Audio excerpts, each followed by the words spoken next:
Alright, mula naman to kay John Reps. China nag-deploy ng mga fast attack missile boat o PCG. Bibili ng 97-meter multi-role vessel mga kapatid. Ito mga balitang to ay mula kay John Reps. Bigyan natin to mga tol ng reaction video and commentary, opinion, criticism at kung ano-ano pa. Bago yan, syempre wag mong kalimutan mag-subscribe dito kay John Reps. Nakalagay po ang link sa ibaba. At kung bago ka pa lamang dito, trip mo yung mga ganitong klaseng reaction video at tinatalakay at pinag-uusapan natin mga kapatid, yung mga balita, mga video na may kinalaman syempre sa West Philippine Sea. Samahan ninyo ako mga kapatid at pwede kayong magbigay ng inyong sariling opinion at reaction sa comment section sa ibaba. Huwag na natin patagalin pa. Panoorin na natin to mga tol. Si Japanese Prime Minister Ishiba at Pangulong Ferdinand Marcos Jr. upang higit pang palakasin ang kanilang alyansa sa seguridad at patuloy na labanan ang agresyon ng China. Kaya't sa patuloy na modernisasyon ng Philippine Coast Guard ay inaprubahan ng Japan ang muling pagbili ng Pilipinas ng 5 pang malalaking barko tulad ng BRP Teresa Magbanwa. Ayos yan, sa Japan tayo bibili ng mga bago nating barko mga kapatid at pagdating sa kalidad, pagdating sa quality mga kapatid, wala na tayong dapat pang ipagtanong dyan. Diba? Ano na yan, automatic na yan mga kapatid. Pagdating sa kalidad, Japan ang pinag-uusapan. Tapos na usapan. Alamin ang buong detalye mamaya. At sa ibang balita, inanunsyo ng China na ang China PLA Navy ay nag-deploy ng mga Type 22 fast attack missile boats sa South China Sea na may kakayahan umanong magpalubog ng mga American destroyer. I-deploy umano ng PLA Navy ang nasabing mga missile boat dahil sa patuloy umanong presensya ng mga hukbong dagat ng ibang bansa sa kanilang teritoryo. Kumbaga sa away kalye mga tol, eto na, nagkakahamunan na. Nagpapakitaan na sila ng puwersa nila at nagpapakitaan na sila ng kanilang kakayanan. Pero syempre mga kapatid, madali lang mag-flex. Diba? Pero nakita naman natin ng puwersa ng Amerika is na-involve talaga at nasusukat na ang kanilang kakayanan sa mga aktual na labanan. While ditong mga barko ng China is puro sa mga exercises lang at puro flexing lang natin nakikita. Pero hindi pa natin sila nakikita na talagang sumasabak sa aktual na labanan.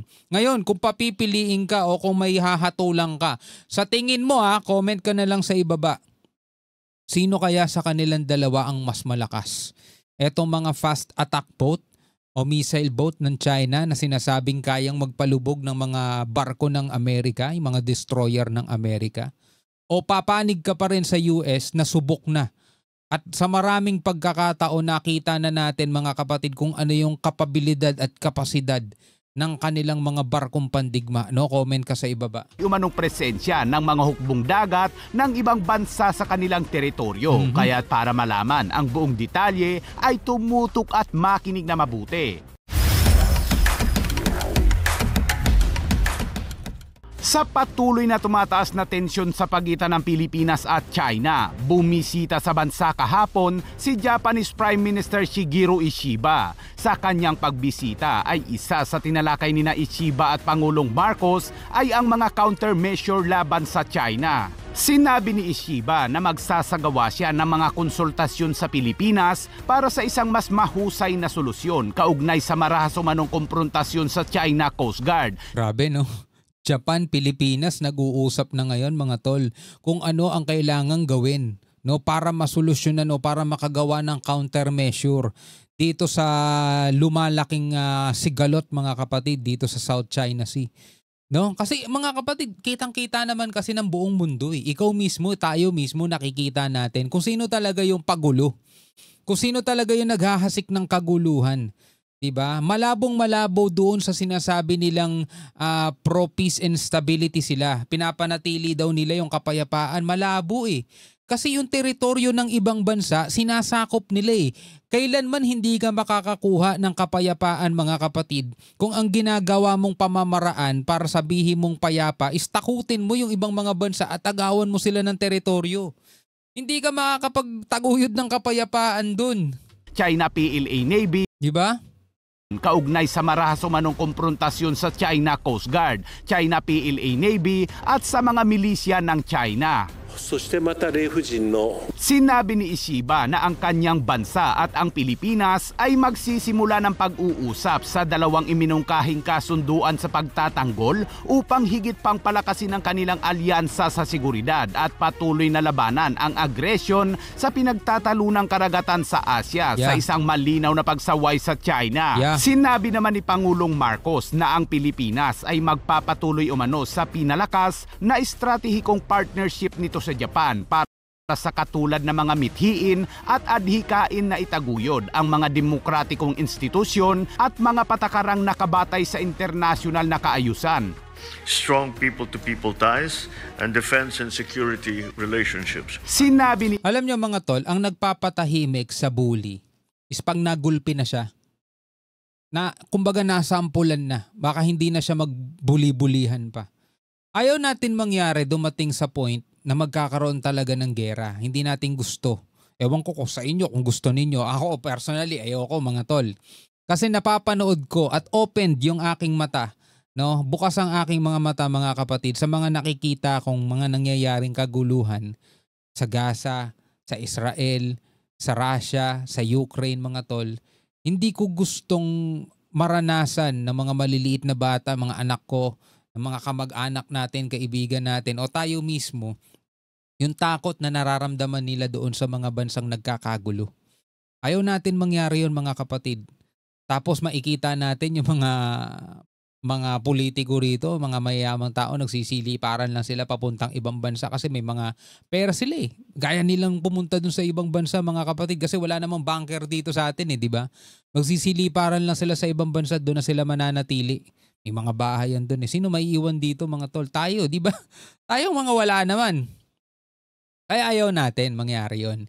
Pero mga kapatid, sa palagay ko, ang isa sa paraan para mapatahimik o para matigil itong pambubulas ng China is masampulan sila. Parang yun na lang talaga yung natitirang paraan eh. Kasi dinadaan talaga nila sa puwersa eh, lahat-lahat. Ang dami nilang nakakalaban dahil sa mga pinaggagawa nila. Wala silang pakundangan kasi mga tol eh. Wala silang pakialam sa masasagasaan nila. Ni Ishiba na umaasa siya na ang Japan at ang Pilipinas ay patuloy na magtutulungan ng mahigpit upang maisakatuparan ang isang malaya at bukas na Indo-Pacific batay sa tuntunin ng batas. At dahil dyan ay ikinasa na naman mga kabayan ang pagbili ng Pilipinas ng 5 pang 97 meters multi-role vessels na katulad ng BRP Teresa Magbanwa na pinakamalaking barko ng Philippine Coast Guard na binili din noon sa Japan. Inihayag naman ito ng Commandant ng Philippine Coast Guard na si Admiral Ronnie Helgavan sa isang ambush interview kahapon ng mga media habang sila ay naglilibot kasama ang Japan Coast Guard Commandant na si Admiral Yoshio Shiguchi sa loob ng BRP Teresa Magbanwa. At dito ay sinabi niya na ang 5 barkong bibilhin ay nakatakdang dumating sa huling bahagi ng 2027. Medyo matagal-tagal pa mga kabayan pero okay lang yan. Okay lang yan, at least nandirito pa rin siya sa panahon ng administrasyon ni PBBM. Kasi kapag napalitan na si PBBM at wala pa yan mga tol, nako, bakit malay mo hindi pa matuloy, di ba? Same class ng Teresa Magbanwa, bibili pa tayo ng 5. Ayon sa schedule, by late 2027, ma-receive na natin yung una sa 5 vessels. Ang una sa 5? Akala ko 5. 5 na agad ang makukuha natin sa 2027. Una sa 5. No, medyo may katagalan. Well, kasi naman hindi naman talaga din biro mga kapatid ang pagbuo agad-agad ng barko. Etong mga barko naman to, hindi naman to katulad yung parang bibili ka lang ng sapatos nasa display room na kagad o kaya nasa warehouse, di ba? Ano to mga kapatid, kumbaga made to order lagi, di ba? Yung pagbisita ni Admiral Shiguchi sa atin ay part ng ating long-standing maritime cooperation sa kanila. Sa kasalukuyan, ang Philippine Coast Guard ay mayroon ng 2 97 meters MRRV na gawa ng Japan, ang BRP Teresa Magbanwa at ang BRP Melchora Aquino. Sinabi ng ahensya na ang ganitong uri ng barko ay maaaring magsagawa ng sustained maritime patrol sa mga maritime jurisdiction ng bansa kabilang ang West Philippine Sea at Philippine Rise. Yan talaga kailangan ng Pilipinas, dagdagan natin yung mga barko natin para meron agad-agad tayong pangresponde. Whenever na nagkakaroon mga kapatid ng problema rito sa West Philippine Sea o kahit sa Philippine Rice, minsan kasi may mga nababalitaan tayo, may nakapasok na Chinese vessels, may mga nakapasok na research vessels. Nauuna pang mag-report si Ray Powell mga tol eh. Diba? Dapat dyan haharang na agad, na i-intercept na agad yung mga pumapasok na barko. Since nga nakulang tayo sa barko, hindi natin kayang mag-deploy agad-agad, di ba?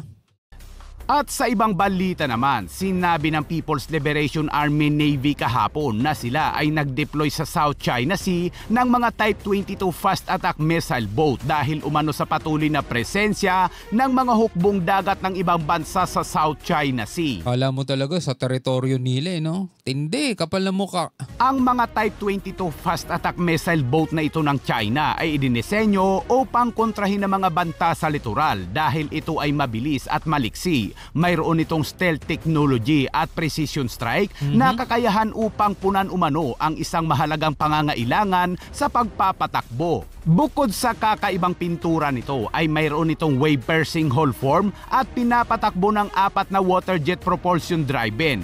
May 2 quadruple launchers na nag-accommodate ng a total of 8 subsonic YG-83 anti-ship cruise missiles na sinasabi ng China na kaya umano nitong palubugin ang mga destroyer ng Amerika. Bukod sa mga palubugin ang mga destroyer ng Amerika. Bukod sa mga Tatawa lang din si Trump ng ganun. anti-ship missiles nito ay mayroon din umano ito na 6 na barrel na 30mm Gatling gun at jamming flares para sa self-defense nito. Binigyang diin naman ng Chinese military analyst na si Wang Yunfei na ang Type 22 ay engineered umano para sa isang panahon kung kailan ang coastal defense ay pinakamahalaga at ang fleet ng PLA Navy na mga pangunahing lumalaban. Ang Type 22 ay may pinakamataas na bilis na humigit kumulang 50 knots at ginawa umano ito para sa isang makapangyarihang tool.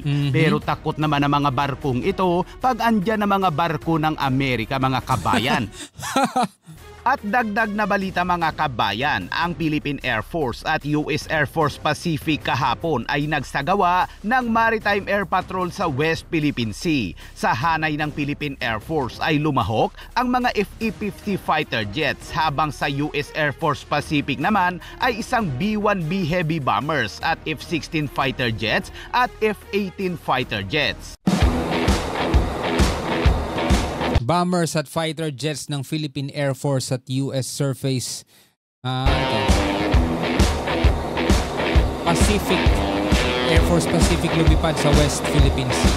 So kanina yung mga fast attack na ipinapakita ng China, yun din mismo yung mga fast attack na missile boat nila na naglalaho na lang eh.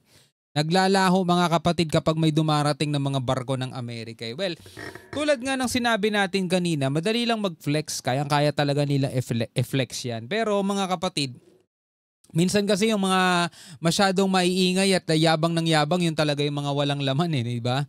Katulad na lamang ng mga nabalita dati na ang laman daw ng mga missile ng China, puro tubig, hindi naman puro mga rocket fuel. Yung mga barko ng Amerika, mga tol, hindi naman sa bias sa Amerika, pero andiyan na kasi yan eh. Subok na nakikipaglaban talaga. Aktibo yan mga kapatid sa mga aktwal na labanan talaga. Unlike dito nga sa China, binuo nila yung mga barko nila, aeroplano nila, lalagi na lang for show. Show off. Puro na lang ganun, flexing. Hanggang doon na lang ba? Diba? Anyway, bilang mga Pilipino, ano masasabi nyo dyan? Comment na lamang kayo sa ibaba. Hanggang sa muli, ako nga pala si Shovel D. Peace out.